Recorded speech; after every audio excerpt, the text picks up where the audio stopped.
Bien, recién les comentaba que usualmente en esta literatura se asocia a la producción de materias primas, a la explotación de los recursos naturales, como el sector atrasado, el sector con rendimientos decrecientes, aquel sector con baja productividad, que no puede liderar un proceso de cambio estructural en una economía pobre o de ingresos medios. ¿Por qué es eso? Bueno, probablemente la razón más conocida es la tesis del deterioro secular de los términos de intercambio, esa tesis cepalina del siglo XX, que quizás ya, o probablemente ya lo hayan estudiado en otras materias,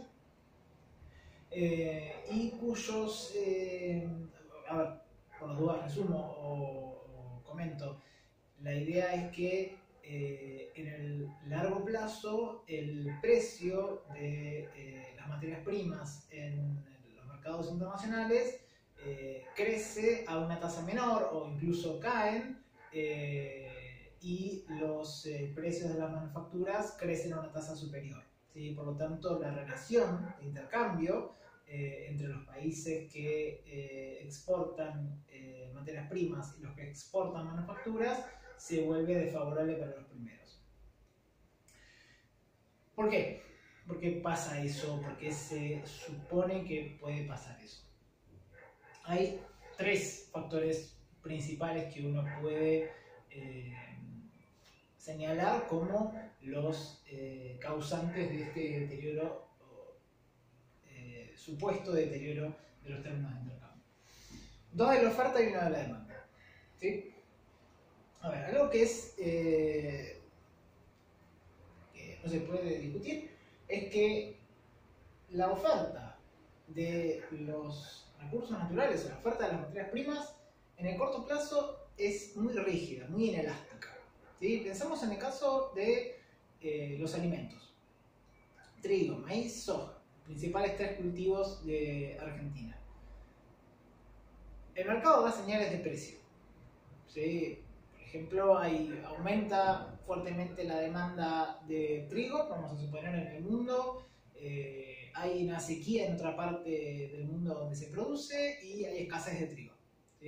Por lo tanto, su precio sube fuertemente. La señal es positiva para los productores argentinos, por ejemplo, ¿sí? Que en ese momento no están pasando por una sequía. Ellos tienen incentivos a producir más, ¿sí? Porque van a ganar más dinero si así lo hacen. El tema es que sus decisiones de producción se toman con mucha antelación, ¿sí? El ciclo de un cultivo, por lo general, lleva un año, ¿sí? Y quizás cuando esa señal de precio llega, los oferentes argentinos no tienen a su disposición el trigo para poder venderlo. Tienen que esperar a que el clima ayude para poder sembrar nuevamente y cosechar en el momento que haya que cosechar, ¿sí? Y de las materias primas más conocidas, los alimentos son los que reaccionan de forma más rápida. Por ejemplo, en los minerales el proceso es mucho más lento todavía, ¿sí? Porque cuando sube mucho el precio de algún mineral porque está muy demandado y no hay ese mineral, hay que hacer grandes inversiones para empezar a explotar una mina que todavía no se explotó, ¿sí? Y empezar a sacar mineral de esa mina puede llevar años. ¿Por qué esto es un problema?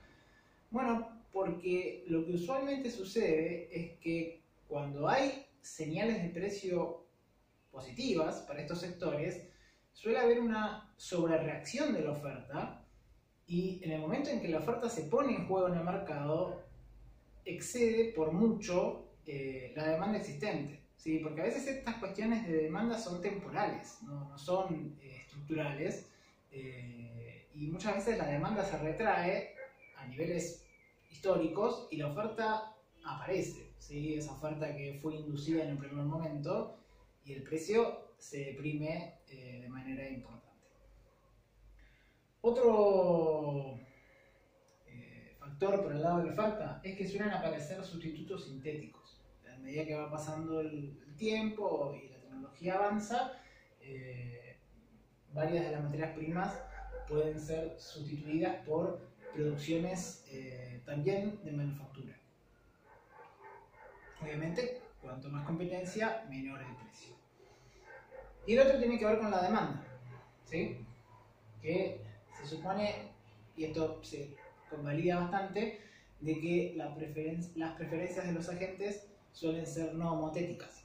Esto quiere decir que a medida que los agentes económicos, los habitantes de todas partes del mundo, tienen un mayor nivel de ingreso, la proporción de su ingreso que destinan al consumo de alimentos, por ejemplo, es cada vez menor. ¿Sí? Es algo que ustedes pueden corroborar a lo largo de su vida. Eso obviamente provoca que en el largo plazo, a medida que el capitalismo sigue implicando niveles de vida y niveles de ingreso cada vez más altos para el resto del mundo, para todo el mundo, la proporción del gasto total del mundo que se haga en bienes primarios va a ser cada vez menor. Y por lo tanto su precio relativo tiene que ser menor, todo lo demás constante. ¿Sí? Esos tres factores explican por qué hay una caída secular de los términos de intercambio. O se espera que haya. ¿Sí? Obviamente esto implica un efecto riqueza negativo permanente a lo largo del tiempo. ¿Sí? Tengo que producir cada vez más y exportar cada vez más de las materias primas simplemente para conseguir la misma cantidad de manufacturas que conseguía antes, en caso de que esto se convalide. Así es medio difícil pensar en un proceso de crecimiento y desarrollo. ¿Por qué no tampoco? Porque generan poco empleo, ¿sí? De forma directa. No son intensivas en mano de obra estas actividades. Porque tampoco generan muchos encadenamientos productivos, por lo tanto tampoco generan empleo indirecto. ¿Sí? La idea de que no arrastran a muchos sectores de la economía como sí algunos sectores de la industria. Y también se piensa, todas estas ideas son más bien tradicionalistas y hoy en día están bastante en duda, pero también se pensaba o se piensa que generan pocas oportunidades tecnológicas.